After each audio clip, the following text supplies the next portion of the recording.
ఈ 1 year drag.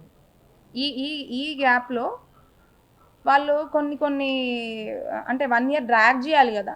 మరి ఈ 1 ఇయర్‌లో ఏం చేద్దాము అని జెప్పేసి 1 ఇయర్‌లో అన్ని సర్వరకాలుగా, సర్వ విధాలుగా ఈ విషయం బయటికి రాకుండా అసలు విషయాలు దాచిపెట్టి వీళ్ళని ఎట్లా టైమ్ పాస్ జేయాలి. ఎందుకంటే మొహం మీద వెంటనే మాకు మీ అమ్మాయి నచ్చలేదు, మాకొద్దు అని జెప్పినారనుకోండి, మా తప్పైతే ఏం లేదు. మరి ఇంకేం రీజన్ చెప్పి వీళ్ళని వదిలించుకోవాలి? తప్పైతే 100కి 100% మా వైపే ఉంది. జోగి రమేష్ గారి వైపు, రాజీవ్ వైపే ఉంది అని తెలిసి పెళ్లి చేశారు. మరి వీళ్ళని ఎట్లా డ్రాగ్ జేయాలి? దీన్ని ఎట్లా కంటిన్యూ చేయాలి అని చెప్పేసి ఏం చేశారంటే, అసలు విషయాలన్నీ గూడా మా మమ్మీ వాళ్ళు ఏంటి అసలు అమ్మాయికి సరిగ్గా ఉండట్లేదు. అబ్బాయి అబ్బాయి సరిగ్గా ఉండట్లేదు. సరిగ్గా కలిసి ఉండట్లేదు అని చెప్పి మా మమ్మీ వాళ్ళు క్వెషన్ చేశారు. వచ్చారు అడిగారు. దానికి వాళ్ళ ఇచ్చిన ఆన్సర్ ఏంటంటే, సరే అండి మేము సెట్ చేస్తాము. మేము ట్రీట్మెంట్ ఇప్పిస్తాము అబ్బాయికి అని చెప్పేసి, కానీ మీ అమ్మాయి ఇక్కడ ఉంటే నామోషిగా ఫీల్ అవుతున్నాడేమో అని చెప్పేసి నన్ను పెళ్ళైన స్టార్టింగ్‌లోనే నేను ఏదైతే చెప్పానో పెళ్ళైన 20 రోజులన్నా ఫస్ట్ నన్ను అట్లా పంపించేశారు.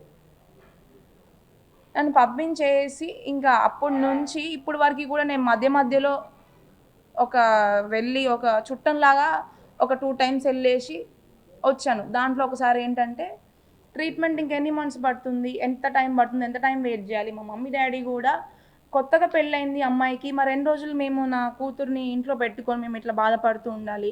మేము గూడా ఎన్నో ఆశలతో మంచిగుంటదని జెప్పి పెళ్లి చేశాం గదా! నా కన్న తండ్రిగా, కన్న కూతురుగా మా కూతుర్ని ఇట్లా అందరూ గూడా క్వెషన్ జేస్తున్నారు. మరి మా అమ్మాయి తప్పేముందో? పెళ్ళైన కొత్తలే ఎందుకు తీసుకొనొచ్చి ఇంట్లో పెట్టారనే క్వెషన్స్ రైజ్ అవుతున్నాయి గాబట్టి, అసలు విషయం అంటే అప్పటికి మేము బయటికి చెప్పుకోలేదు. అన్ని మంత్స్ నన్ను పంపించిన తర్వాత గూడా ఒక కొన్ని మంత్స్ వరకు నేను మా ఇంట్లోనే ఉండాల్సొచ్చింది. అప్పటి వరకు మా మమ్మీ, డ్యాడీ కూడా బయటకి ఎవరికీ చెప్పుకోలేదు. ఇట్లా ప్రాబ్లమ్ వచ్చింది అని చెప్పి. ట్రీట్మెంట్ కోసం అని చెప్పి వెయిట్ చేశాము. ఆ ట్రీట్మెంట్ అయిపోయిన తర్వాత ఒక 4 మంత్స్ మీ అందరికీ తెలిసినట్టుగా అతను లిక్కర్ కేస్ అనేది ఒక 3-4 మంత్స్ వేస్ట్ అయింది. ఒక 3 మంత్స్ వచ్చేసి లిక్కర్ కేస్‌లో వాళ్ళు జైల్‌లో ఉండడం జరిగింది. వాళ్ళ తమ్ముడు రాము అండ్ రమేష్ గారు కూడా జైల్‌లో ఉండడం జరిగింది. ఆ 3 మంత్స్ తర్వాత ఇంకొక 1 మంత్ వచ్చేసి వాళ్ళు పాపము చాలా ఇబ్బంది పడ్డారు ఆ 3 మంత్స్‌లో కాబట్టి పరామర్శ కోసం జగన్ గారు కూడా వీళ్ళందరూ కూడా వచ్చి పాపం వాళ్ళని పరామర్శించారు. బట్ దాని వెనక ఆహ్, నాకెన్నో ఇబ్బందులయినాయి. అయి ఎవ్వరికీ తెలీదు. బట్ నన్ను కనీసము ఇబ్బంది పెట్టిన వాళ్ళు ఆ సొంత నా అత్త, మామ, నా ఆడపడుచు గాని, నా భర్త గాని, వాళ్ళ తమ్ముడు గాని, లేకపోతే ముందు నుంచి ఈ పెళ్ళికి ముందు నుంచి వాళ్ళ పెద్దలుగా ఉన్న వాళ్ళ కుటుంబ సైడ్ నుంచి పెద్దలుగా ఉన్న జోగి రాము, వాళ్ళ తమ్ముడు జోగి రాము గాని, స్వామి గాని వీళ్ళందరూ ఎవ్వరు గూడా మరి ట్రీట్మెంట్ కోసం అని చెప్పేసి నన్ను పంపించేసిన తర్వాత నన్ను పట్టించుకున్న వాళ్ళు ఎవ్వరు లేరు. వాళ్ళ పనులలో వాళ్ళున్నారు. వాళ్ళ రాజకీయాలలో వాళ్ళున్నారు. మీరు అబ్జర్వ్ చేస్తే పెళ్ళయింది 28థ్ మేన. ఎక్కడ గూడా నేను ఏ ఏ ఏ ఏ మీడియాలో ఏ వీడియోలో గూడా ఎక్కడ గూడా నేను కనిపించలేదు. ఎందుకంటే నన్ను పంపించేశారు. ట్రీట్మెంట్ అనే పేరుతో నన్ను పంపించేశారు అక్కడికి. అది రోజులని చెప్పి రోజులు కాస్త నెలలు కాస్త సంవత్సరం కాక సంవత్సరన్నర నుంచి ఈ రోజు వరకు కూడా మేము ఇబ్బంది పడుతూనే ఉన్నాము. ఏ రోజు కూడా మమ్మల్ని ఇబ్బంది పడుతున్నందుకు మాకు ఫోన్ చేసి ఎట్లా ఉన్నావమ్మా? ఏమున్నావు? అసలు ఉన్నావా? లేవా? అని నన్ను పట్టించుకున్న వాళ్ళు లేరు. జోగి రమేష్ గారు గానీ, వాళ్ళ ఫ్యామిలీ మెంబర్స్ గానీ, ఎవరు గానీ వాళ్ళ ఆనందాల్లో, వాళ్ళ సంతోషాల్లో, వాళ్ళ రాజకీయాల్లో, వాళ్ళ సెలబ్రేషన్స్‌లో వాళ్ళు కంటిన్యూ చేసుకుంటూ ఉన్నారు. సో, బట్ ఆ 1.5 ఇయర్ నుంచి నేను గానీ, మా డ్యాడీ గానీ, మా మమ్మీ గానీ అతను పెట్టిన ఇబ్బందులు మేము ఇబ్బందుల వల్ల ఎంతో మానసిక క్షోభకి గురైనాము. అది ఎన్నో రోజులు నేను నిద్రలేని రాత్రులు గడిపాను. ఎన్నో ఆశలతో నేను పెళ్లి చేసుకొని ఇట్లా అవుతే ఎందుకు ఇట్లా అయింది అసలు? నాకెందుకు ఇట్లా అయింది అని చెప్పి నన్ను నేనే క్వశ్చన్ చేసుకొని ఎన్నో నిద్రలేని రాత్రులు కూడా నేను గడపడం జరిగింది. సో అంటే నేనేం చెప్దాం అనుకుంటున్నా అంటే, మరి నా తప్పేం లేదు. బట్ నిన్న ఆయన చెప్పిన విషయం ఏంటంటే, అంటే మీరు మీడియా వారందరూ కూడా మీరు ఏది కూడా తప్పుగా ఏమీ ప్రచారం చేయలేదు. నేను ఎఫ్ఐఆర్లో ఏదైతే పెట్టానో దాన్నే మీరు తెలియజేయడానికి ప్రయత్నించారు. అంటే అతని జోగి రమేష్ గారి తప్పుల్ని బయట పెడితేనే, అతను చేసిన నాకు పెట్టిన ప్రాబ్లమ్స్ని బయట పెడితేనే అతను అంత మానసిక క్షోభకి గురైతే, అనుభవించిన ఏ తప్పు లేకుండా ఆ శిక్షలన్నీ అనుభవించిన నాకు ఎంత మానసిక క్షోభ ఉండాలి. నేను 1.5 year నుంచి ఎంత ఎంత ఎంత నేను కానీ నా కుటుంబం కానీ ఎంత సఫర్ అయి ఉండాలి. అది ఏ రోజైనా ఒక ఒక ఆడపిల్ల తండ్రి లాగా, నా కూతురు లాగా అని జోగి రమేష్ గారు అన్నారు కాబట్టి ఏ రోజు కూడా ఆలోచించలేదు. ఒకవేళ ఆలోచించే ఉండుంటే ఖచ్చితంగా ఈరోజు నాకు ఈ పరిస్థితే వచ్చేది కాదు. నేను ఇట్లా అందరి ముందుకి వచ్చి చెప్పాల్సిన రోజు వచ్చేది కాదు. సో నేను ఏం చెప్దాం అనుకున్నానంటే, మరి మనస్పర్ధలు వచ్చాయని ఏదో చెప్తున్నాడు, అసలు విషయాలు పక్కన పెట్టి. మరి వస్తే వాళ్ళ కొడుక్కి, వాళ్ళ కుటుంబానికి మరి ఏం సర్ది చెప్పుకున్నాడు, సెట్ చేయడానికి ఏం ప్రయత్నాలు చేశాడు 1.5 year నుంచి. అంటే వాళ్ళు దానికి అంటే అది నేను నా కొడుకుని ఎన్నో మాటలు చెప్పుకున్నాను, ఎన్నో చేసుకున్నాను, అతను సెట్ కాలేదు అని చెప్పొచ్చు. కానీ నాకు తెలిసినంత వరకు అతను ఎట్లాంటి ప్రయత్నాలు చేయలేదు. మీరు చూసినట్టయితే అతని రాజకీయాలలో, అతని పనులలో ఆయన కంటిన్యూ అయిపోయినాడు. నా గురించి పట్టించుకోలేదు. పెళ్ళైన 2 నెలలకే డైవర్స్ చేసినారు. అది క్యాన్సిల్ అయిపోయే వరకు 1 year దాకా మమ్మల్ని ఇబ్బంది పెట్టి వెయిట్ చేయించి డైవర్స్ ఫైల్ చేసినారు. అండ్ ఈ 1 year లోపు మా మమ్మీ డాడీని అంటే బెదిరింపులు జరిగినాయి. ఈ 1 year లోపు ఈ విషయాల్ని బయటికి తీసుకొని వస్తే ఏం జరుగుతుంది అనేది నాకు కూడా చెప్పారు. మీరు మాకు ఈ కేసులు, ఈ కోర్టులు ఇవేం పెద్ద కొత్త ఏం కాదు. మీ అమ్మాయే మహా అయితే 5-6 ఏళ్ళు కోర్టుల చుట్టూ తిరుగుతూ ఉంటుంది.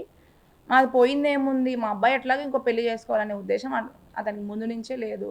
చేసుకోండి, ఏం చేద్దాం అనుకుంటున్నారు అని చెప్పేసి మమ్మల్ని పూర్తిగా వదిలేయడం జరిగింది. ఇంకా మాకు ఇంకో వేరే ఆప్షన్ లేక, ఇంకా ఎంత అతని మీద నమ్మకం లేక, మా మమ్మీ డాడీ కూడా సరే ఆడపిల్ల తల్లిదండ్రులుగా దీని లోపలే సెట్ చేసుకుందాం అన్ని రకాలుగా ప్రయత్నించిన జోగి రమేష్ గారు దానికి సహకరించకపోవడం వల్ల, అంటే అన్ని తప్పులుండి అన్ని మిస్టేక్స్ ఉన్న అతనే మరి కోర్టుకి కేసులకి వెళ్ళాలి ముందే దీన్ని లోపల సెట్ చేసుకోకుండా, అమ్మాయికి ఇట్లాగా మోసం చేశాను, అన్యాయం చేశాను, దీన్ని సెట్ చేసుకోకుండా మరి వాళ్ళే అన్ని రకాలుగా నా మీద తప్పుడు అంటే అలిగేషన్స్తో డైవర్స్ కేసు మ్యూచువల్గా మాట్లాడుకుంటూనే నా మీద డైవర్స్ ఫైల్ చేయడం జరిగింది. సంవత్సరం అయిపోగానే సంవత్సరం అంటే అయిపోయిన ఒక వారం 10 రోజులలో మా మీద డైవర్స్ ఫైల్ చేయడం జరిగింది. దాంతో మాకు ఖచ్చితంగా ఆ రోజే మాకు ఆగస్టులో కూడా మా మీద కేసు డైవర్స్ ఆల్రెడీ ఫైల్ చేసిందని చెప్పి తెలిసింది. దాంతో మాకు పర్ఫెక్ట్ అండ్ క్లారిటీ వచ్చింది. ఇది ముందుకు వెళ్ళే విషయం కాదు. కేవలం సంవత్సరం అయిపోయేదాకా మమ్మల్ని వెయిట్ చేయించి మమ్మల్ని ఇబ్బంది పెట్టి ఇట్లా డైవర్స్ ఫైల్ చేసి మమ్మల్ని అంటే ఆడపిల్ల తల్లిదండ్రుల్ని ఆ అమ్మాయే ఇంకా బయటికి వచ్చి 5-6 ఏళ్ళు తిరుగుతుంది బయట కోర్టుల చుట్టూ అని వాళ్ళే భయపడతారు అని చెప్పేసి మమ్మల్ని ఇట్లా ఇట్లా ఇట్లా అన్యాయం చేసే ప్రయత్నం చేశారు. ఆల్రెడీ చేసిందే మోసంతో కూడిన పెళ్ళి, మోసంతో కూడిన ఆలోచనతో చేసిన పెళ్ళి. మళ్ళీ ఈ విషయంలో కూడా అట్లీస్ట్ ఆ అమ్మాయి ఆడపిల్ల, అమ్మాయిని ఇబ్బంది పెట్టకూడదు అని చెప్పి మళ్ళీ కూడా మాతో మ్యూచువల్కి మాట్లాడుకుంటూనే డైవర్స్ ఫైల్ చేసి ఇంకొక మోసం. ఇట్లా అంటే మేము ఎన్నని మేము తట్టుకుంటామండి. మోసం మీద మోసము ఇట్లా ఎన్నని తట్టుకుంటాము. అంటే ఆయన అనుకుంది ఏంటంటే, ఈరోజు నేను ఇట్లా వచ్చి మీ అందరి ముందుకి ఉన్న వాస్తవాలని నిజాలని చెప్తానని ఆయన ఎక్స్పెక్ట్ చేయలేదు. నన్ను కానీ నా కుటుంబం కానీ చాలా చిన్న చూపు ఆలోచన ఉండడం వల్ల ఆయన మమ్మల్ని అంత కేర్లెస్గా అన్ని తప్పులున్నా కూడా ఆ, ఇట్లా ఇట్లా ఇలాంటి బిహేవియర్తో ఇట్లా మమ్మల్ని భయపెట్టాలని చెప్పి ప్రయత్నించాడు. అంటే అంటే మా మీద చిన్న చూప, అంటే ఆడపిల్ల జీవితము అని అంటే అంత చులకన భావం ఉంది ఆయనకి. వాళ్ళ ఇంట్లో ఆడపిల్లలే ఆడపిల్లల, వాళ్ళ ఇంట్లో ఆడవాళ్ళే ఆడవాళ్ళ, అంటే వాళ్ళు మాత్రం ప్రొటెక్టెడ్గా లోపలగా హాయిగా ఉండాలి.